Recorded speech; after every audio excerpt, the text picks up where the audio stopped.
Hi friends, welcome back to our channel Sares kitchen. ఈరోజు నేను మీకు మంచి నాన్ వెజ్ రెసిపీ ఒకటి షేర్ చేయబోతున్నానండి. సో హోటల్ స్టైల్లో ఉండే చికెన్ గ్రేవీ కర్రీని నేనైతే మీకు ఈరోజు షేర్ చేయబోతున్నాను అనమాట. సో దీన్ని ప్లెయిన్గా మనం బగారా రైస్ వండుకున్నప్పుడు పక్కన ఈ కాంబినేషన్ చేసుకొని తింటే చాలా చాలా టేస్టీగా ఉంటుందన్నమాట.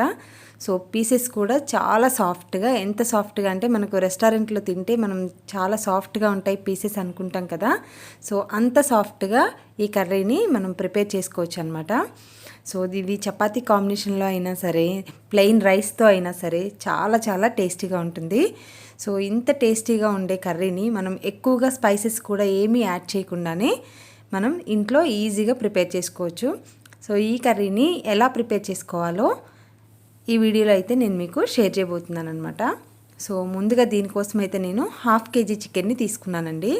అండ్ తర్వాత స్టవ్ వెలిగించి ఒక నాన్ స్టిక్ ప్యాన్ పెట్టుకున్నాను. సో దానిలోకి సరిపడా ఆయిల్ని కూడా వేసుకున్నాను. ఒక 2-3 టేబుల్ స్పూన్ల వరకు ఆయిల్ని అయితే వేసుకున్నానండి. అండ్ తర్వాత దీంట్లోకి ముందుగానే 2 ఆనియన్స్ పెద్దవి కట్ చేసి పెట్టుకున్నాను, సన్నగా తరిగి పెట్టుకున్నాను. అండ్ అలాగే 2 టమాటోలను కూడా కట్ చేసుకొని పెట్టుకున్నాను. అండ్ 2 పచ్చిమిర్చిని తీసుకున్నాను. సో నేను ఇది అంతా కూడా 1/2 kg క్వాంటిటీకి తీసుకున్నాను అనమాట. సో మీరు క్వాంటిటీ కొంచెం ఎక్కువ పెంచుకుంటే ఆనియన్స్, టమాటోస్ క్వాంటిటీ కూడా పెంచుకోండి. సో ఆయిల్ బాగా హీట్ అయిన తర్వాత ఉల్లిపాయ ముక్కల్ని అండ్ అలాగే పచ్చిమిర్చి ముక్కల్ని కూడా యాడ్ చేసుకొని మంచి బ్రౌన్ కలర్ వచ్చే వరకు వేయించుకోవాలి. సో ఇక్కడ చూసారు కదా, మంచి కలర్ వచ్చాయి. దీంట్లోనే నేను కొంచెం పసుపును కూడా ముందుగానే యాడ్ చేశాను. అండ్ తర్వాత దీంట్లోకి మనం ఫ్రెష్గా చేసి పెట్టుకున్న అల్లం వెల్లుల్లి పేస్ట్ని 1 టీ స్పూన్ యాడ్ చేసుకోవాలి. సో కొంచెం పెద్ద టీ స్పూన్తోనే వేసానండి నేనైతే. సో ఇది ఫ్రెష్గా చేసుకుంటే మనకు కర్రీకి టేస్ట్ అనేది చాలా బాగుంటుంది. అండ్ తర్వాత దీన్ని పచ్చి వాసన పోయే వరకు కూడా బాగా ఫ్రై చేసుకోవాలి. సో అల్లం పేస్ట్ అనేది బాగా ఫ్రై అయిన తర్వాత ఇప్పుడు మనం టమాటో పీసెస్ని యాడ్ చేసుకోవాలి. సో టమాటోలను కూడా బాగా కుక్ అవ్వనివ్వాలండి. దీంట్లోకి బాగా మిక్స్ అయ్యేలాగా కుక్ చేసుకోవాలి. సో ఇదంతా కూడా మనం లో ఫ్లేమ్లోనే కుక్ చేసుకోవాలన్నమాట. సో తర్వాత ఇప్పుడు మనం కడిగి పెట్టుకున్న చికెన్ని యాడ్ చేసుకోవాలి. సో ఫ్రెష్గా ఒక 2-3 సార్లు చక్కగా మంచి నీళ్ళతోనే నీట్గా వాష్ చేసుకోండి. చికెన్ యాడ్ చేసుకున్న తర్వాత ఒకసారి బాగా మిక్స్ చేసుకోవాలి. సో ఇలా మిక్స్ చేసుకున్న తర్వాత మూత పెట్టుకొని లో ఫ్లేమ్లో దీన్ని 15 మినిట్స్ పాటు కుక్ చేసుకోవాలి.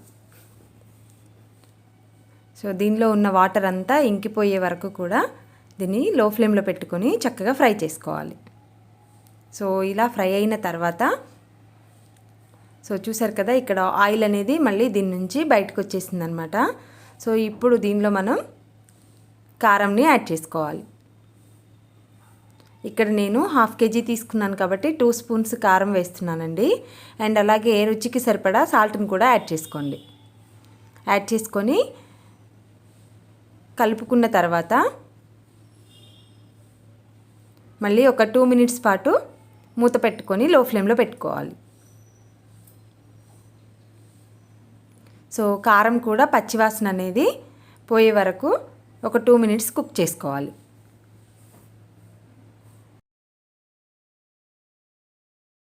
కొద్దిగా పుదీనాని యాడ్ చేసుకోవాలి. సో పుదీనాని కూడా వేసుకొని బాగా మిక్స్ చేసుకున్న తర్వాత ఇప్పుడు దీంట్లో మనం వాటర్ని యాడ్ చేసుకోవాలి. సో గ్రేవీ కర్రీ కాబట్టి మనం వాటర్ని యాడ్ చేసుకుంటున్నాము. సో 1 గ్లాస్ వాటర్ని అయితే ఇక్కడ నేను యాడ్ చేశానండి. ఒకసారి మిక్స్ చేసుకొని మూత పెట్టుకొని లో నుంచి మీడియం ఫ్లేమ్లో పెట్టుకొని 15 మినిట్స్ పాటు కుక్ చేసుకోండి. సో టోటల్గా చికెన్కి అయితే 40 మినిట్స్ వరకు టైం పడుతుందండి. చక్కగా మనకు ముక్క అనేది సాఫ్ట్గా కుక్ అవ్వాలి అంటే.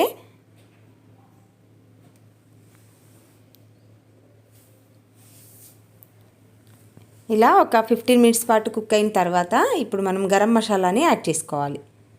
సో గరం మసాలా అంటే దీంట్లోనే ధనియా పౌడర్ కూడా ఉందండి.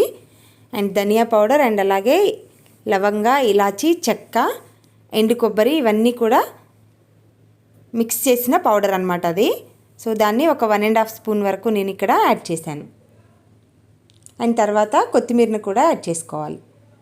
సో ఇవి రెండు కూడా యాడ్ చేసుకున్న తర్వాత మళ్ళీ ఒకసారి మూత పెట్టుకొని లో ఫ్లేమ్లో ఒక 2 మినిట్స్ పాటు కుక్ చేసుకోవాలి.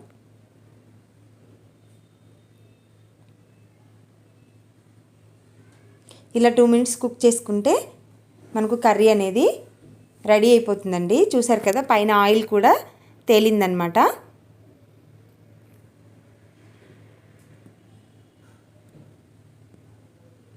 సో స్టవ్ ఆఫ్ చేసుకుంటే సరిపోతుంది. సో ఇప్పుడు దీన్ని ఒక సర్వింగ్ బౌల్లోకి తీసేసుకుందాం. సో ఎంతో టేస్టీ అయిన restaurant style chicken gravy curry అయితే రెడీ అయిపోయిందండి.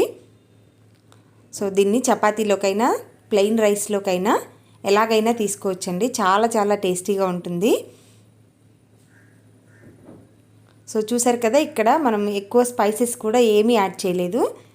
తక్కువ స్పైసెస్ యాడ్ చేసుకొని కూడా ఎక్కువ గ్రేవీ కర్రీని కూడా ప్రిపేర్ చేసుకోవచ్చు.